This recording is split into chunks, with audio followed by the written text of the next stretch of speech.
오늘 말씀 시편 42편입니다. 우리 교독으로 함께 말씀을 봉독하도록 하겠습니다. 하나님이여 사슴이 시냇물을 찾기에 갈급함 같이 내 영혼이 주를 찾기에 갈급하니이다. 하나님 곧 살아계시는 하나님을 갈망하나니 내가 어느 때에 나아가서 하나님의 얼굴을 배울까.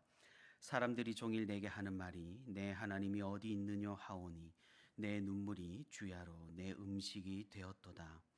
내가 전에 성의를 지키는 무리와 동행하여 기쁨과 감사의 소리를 내며 그들을 하나님의 집으로 인도하였더니 이제 이 일을 기억하고 내 마음이 상하는도다. 내 영혼아 내가 어찌하여 낙심하며 어찌하여 내 속에서 불안해하는가. 너는 하나님께 소망을 두라. 그가 나타나 도우심으로 말미암아 내가 여전히 찬송하리로다. 내 하나님이여 내 영혼이 내 속에서 낙심이 되므로 내가 요단 땅과 헤르몬과 미살산에서 주를 기억하나이다. 주의 폭포 소리에 깊은 바다가 서로 부르며 주의 모든 파도와 물결이 나를 휩쓸었나이다. 낮에는 여호와께서 그의 인자하심을 베푸시고 밤에는 그의 찬송이 내게 있어 생명의 하나님께 기도하리로다. 내 반석이신 하나님께 말하기를 어찌하여 나를 잊으셨나이까. 내가 어찌하여 원수의 압제로 말미암아 슬프게 다니나이까 하리로다. 내 뼈를 찌르는 칼같이 내 대적이 나를 비방하여 늘 내게 말하기를 내 하나님이 어디 있느냐 하도다. 우리 같이 합니다. 내 영혼아 내가 어찌하여 낙심하며 어찌하여 내 속에서 불안해하는가. 너는 하나님께 소망을 두라. 나는 그가 나타나 도우심으로 말미암아 내 하나님을 여전히 찬송하리로다. 아멘. 네, 오늘도 이렇게 새벽의 시간에 하나님 앞에 나와 함께 기도하는 우리 모든 성도 여러분 진심으로 환영하고 또 축복합니다. 우리 함께 말씀 듣는 가운데 또 말씀 붙들고 기도하는 가운데 하나님의 크신 은혜와 위로가 풍성히 있기를 주님의 이름으로 소망합니다. 우리가 성경을 읽다 보면 많은 인물들을 만나게 됩니다. 정말로 하나님의 말씀대로 살아갔고 또 하나님의 뜻에 순종했던 그런 기라성 같은 믿음의 선배들을 만날 수가 있습니다. 모두가 하나님께서 소개시켜주는 그런 믿음의 사람들이라고 할 수가 있겠죠. 사랑하는 우리 성도 여러분들께서는 그 중에서 누구를 가장 좋아하시나요? 시대에 따라 조금은 다르겠지만 많은 사람들은 요셉과 또 다니엘을 좋아하는 듯 합니다. 왜 그런고 하니 재상의 위치까지 오른 것이 아마도 고무적인 듯 보입니다. 그래서 흔히 자녀를 위한 기도에 요셉이 빠지지를 않고 또 얼마 전까지 다니엘 학습법이라는 게 교회에 유행을 했었으니까 말입니다. 말 그대로 표면적으로 봐서는 성공 가도를 달린 성경의 인물이라고 볼 수가 있겠습니다. 하나님의 뜻에 따라 굉장히 높은 정치적인 위치에서도 하나님의 말씀에 순종한 그런 위대한 인물입니다.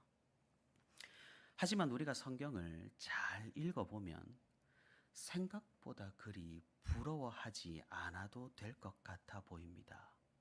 왜냐하면 그들은 그만큼 처절했고 또 높은 위치이었으니만큼 위험했었기 때문입니다. 아무튼 많은 사람들은 그 사이에 있는 고통스러운 이야기는 기억하지 못한 채 성공만을 보고 그런 인물을 좋아하는 그런 경향은 분명히 있는 듯 보입니다. 그런데 생각보다 하나님께서는 우리에게 그런 성공의 인물들만을 이야기하시지 않는다라는 겁니다. 성경을 보면 어째서인지 성공한 사람들보다 실패한 사람들의 이야기가 더 많이 등장하는 것 같아 보입니다. 우리는 실패라는 단어를 별로 좋아하지를 않습니다. 그래서 실패를 포장하여 성공의 어머니라고 부르기는 합니다만 위로가 되지 않을 때가 많으니까 말입니다. 그래서인지 우리 역시 성경에서도 성공의 이야기만을 즐겨 듣는 것인지도 모르겠습니다. 그런데 정말로 하나님께서는 성공한 인물만을 이야기하지 않으시고 정말로 고생하고 어렵게 살고 실패했다고도 무방한 그런 사람들도 믿음의 선배로 우리에게 알려주고 있다라는 분명한 사실입니다. 대표적으로 이 시편에서 등장하는 많은 시인들이 그러하다라는 것이죠. 특별히 우리가 오늘 읽은 이 시편 42편을 부른 시인이 바로 그러한 사람입니다. 사랑하는 성도 여러분, 오늘 우리가 함께 시편 42편을 읽었습니다. 이 시편을 읽고 어떤 생각을 하셨고 또 어떤 느낌을 받으셨나요? 긍정적인 생각을 하셨나요? 아니면 부정적인 느낌을 받으셨나요? 시편을 노래한 시인이 성공한 것 같아 보이시나요? 아니면 실패하여서 처절하게 하나님께 부르짖는 것처럼 들리시나요? 사실 여러분께서 이미 느끼셨겠지만 우리가 평소에 생각하는 교회 다니면 형통한다, 하나님을 믿으면 잘 된다라는 그런 생각과 정면으로 배치되는 그런 시편입니다. 왜 그러합니까? 시인은 지금 하나님을 너무나도 간절하게 찾고 있기 때문입니다. 왜 찾고 있습니까? 하나님을 믿었건만, 하나님의 약속을 신뢰했건만, 하나님께서 도우신다라는 그 말씀을 붙잡았건만 자신의 상황이 전혀 그러하지 않았기 때문입니다. 오늘 본문 3절입니다. 사람들이 종일 내게 하는 말이 내 하나님이 어디 있느냐 하오니 내 눈물이 주야로 내 음식이 되었도다. 10절입니다. 내 뼈를 찌르는 칼같이 내 대적이 나를 비방하여 늘 내게 말하기를 내 하나님이 어디 있느냐 하도다. 위급하고 어려운 상황에서 하나님을 간절히 찾았지만 어째서인지 하나님께서는 도무지 응답하지를 않으신다라는 거죠. 그러니 사람들이 비웃습니다. 대체 너의 하나님은 어디 있느냐고 말입니다. 우리가 하나님을 찬양하고 또 하나님을 높이며 하나님께 영광을 돌립니다. 어떤 하나님께 말입니까? 전능하시고 전지하시고 우주 만물을 다스리시고 우리를 주관하시는 그 하나님을 말입니다. 그런 하나님을 우리 주위에 이웃들에게 믿지 않는 사람들에게 전합니다. 하나님은 놀라우신 분이라고, 하나님은 우리의 모든 상황을 아시고 해결해 주시는 분이시라고 말입니다. 그럼 사람들은 무엇라고 우리에게 대답을 할까요? 무엇라고 우리 말에 반응을 할까요? 시편과 똑같다라는 겁니다. 우리의 문제도 제대로 해결하지 못하면서 하나님은 위대하느니 그런 소리를 하고 있다는 핀잔을 듣는 것이 일반이라는 사실입니다. 사랑하는 성도 여러분, 정말 그러하지 않나요? 우리가 믿지 않는 사람들보다 잘 믿었으면 잘 믿었고 하나님께 잘했으면 잘했지 못하지는 않았다라는 그런 생각이 듭니다. 그런데 이상하게 우리 인생은 꼬여만 있는 것 같고 우리의 상황은 그리 잘 풀리지 않는 것만 같고 무언가 위기가 왔을 때 또 사고가 벌어졌을 때 사건이 터졌을 때 하나님은 그리 큰 도움이 되지 않는 것 같이 느껴집니다. 하나님을 믿지 않는 사람들이 오히려 더 잘만 살아가는 것이 바로 이 세상입니다. 아픈 곳이 낫게 되는 것도 우리야 믿음으로 기도한다지만 믿지 않는 사람들 역시 병원에 가면 나을 수 있는 것이 일반적입니다. 대체 하나님은 믿을 만한 존재인가요? 하나님께서는 계시기는 한 걸까요? 사랑하는 성도 여러분, 우리는 이렇게 살아가면서 수많은 의심과 의구심 그리고 질문에 부딪히게 됩니다. 성경에 등장하는 기라성 같은 그런 믿음의 사람들이 하나님의 뜻에 따라서 위대한 일을 행하는 것을 우리가 매주 설교를 통해서 듣고는 있지만 우리는 너무나 연약한 믿음으로 겨우겨우 버티고 있는 것처럼 그렇게 느껴진다는 것이 사실입니다. 참으로 이러한 현실이 힘들고 부끄럽고 정말 하나님이 나를 도우시기는 하실까? 내 믿음이 하나님께 의미가 있을까? 여기 있는 것이 사실 낭비는 아닐까? 이런 숱한 생각들이 우리의 신앙을 흔들고 어지럽힙니다. 그런데 그런 상황에 처해 있는 우리는 말씀 가운데서 놀라운 사실을 발견하게 됩니다. 하나님께서 우리에게 알려주신 이 성경에서 소개해 주신 그 인물들에게서 정말로 놀라운 것들을 발견하게 됩니다. 그것이 무엇입니까? 우리가 흔들리는 지금 숱한 질문들과 의심들, 하나님이 어디 계시냐는 이런 절규들, 너무 억울해서 하나님 계시기는 하냐는 그 부르짖음, 믿음의 선배들도 우리와 똑같은 과정을 거쳤고 또 우리와 똑같은 사람들이 이 성경에 등장한다라는 사실입니다. 오늘 읽은 시편뿐만 아니라 우리가 다른 시편들도 함께 읽어보게 되면 사실 나의 도움이 되셔서 하나님을 찬양하는 그런 노래보다는 하나님을 간절히 찾고 하나님께 도우심을 간절히 구하며 하나님이 계신다면 왜 이런 일이 나한테 일어나느냐는 그런 절규하는 시편들이 상당히 많다라는 것을 발견하게 된다라는 것이죠. 그리고 또 어떻습니까? 우리가 존경하지 마다 않는 그런 성경의 인물들 역시 그 삶의 여정에서는 반드시 고난의 길, 칠흑과 같은 암담한 길, 하나님을 의심하고 하나님께 부르짖는 그런 길을 걸었다라는 사실입니다. 요셉이 감옥에 갇혔을 때 그러하지 않았습니까? 다니엘이 사자굴에 들어갔을 때 그러하지 않았습니까? 엘리야가 탈진하여 시내산으로 향할 때 그러하지 않았습니까? 다윗이 입은 은혜를 잊고 범죄할 때 그리하지 않았습니까?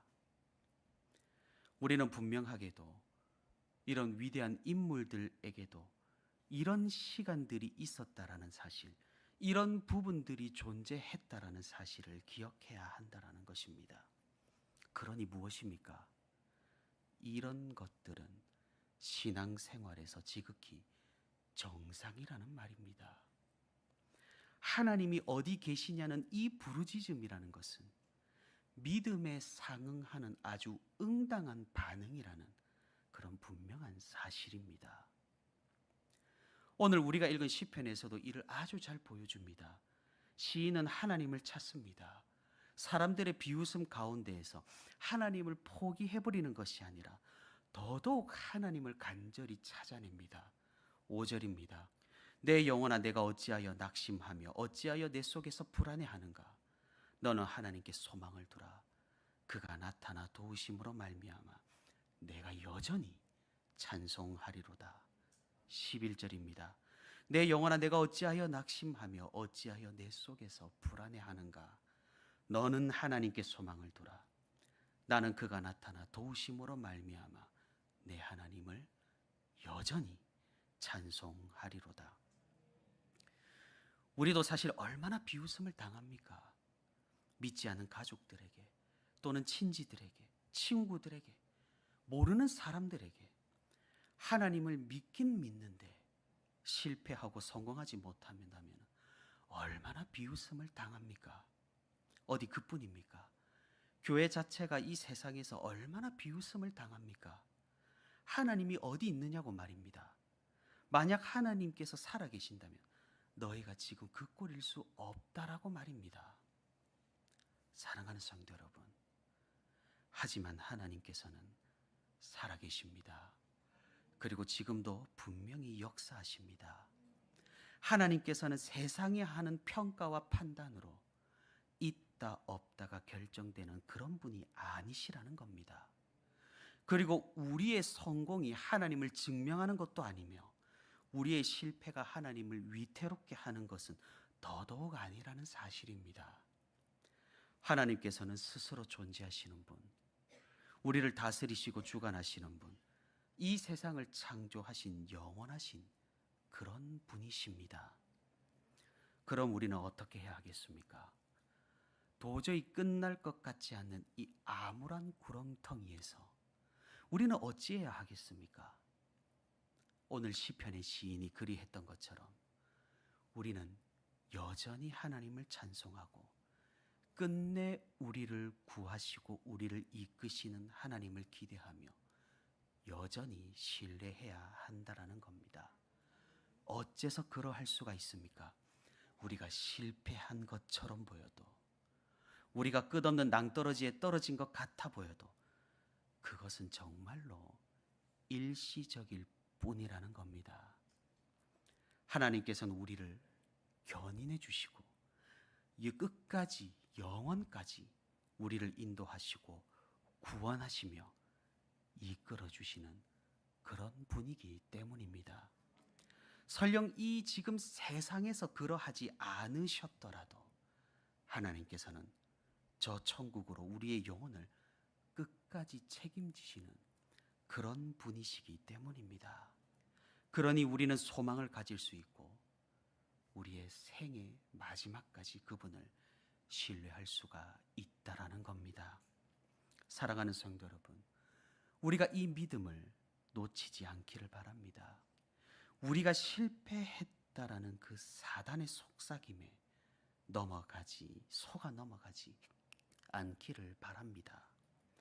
실패 가운데에서도 우리가 하나님의 자비하심을 느낄 수 있는 그런 신앙인이 될 수 있기를 바랍니다. 사람들의 비웃음 가운데에서도 하나님의 전능하심을 바라볼 수 있는 그런 성도가 될 수 있기를 바랍니다.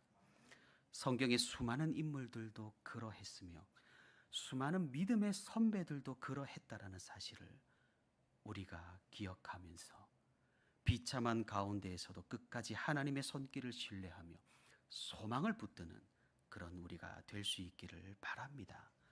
오늘도 주님께서 가신 그 믿음의 길을 뒤따라 걸으며 비웃음과 실패 가운데에서도 하나님의 자비와 손길을 느끼며 소망을 끝까지 붙잡고 믿음의 삶을 오늘도 살아가는 저와 우리 온세로교회 모든 성도가 되기를 주님의 이름으로 소망합니다.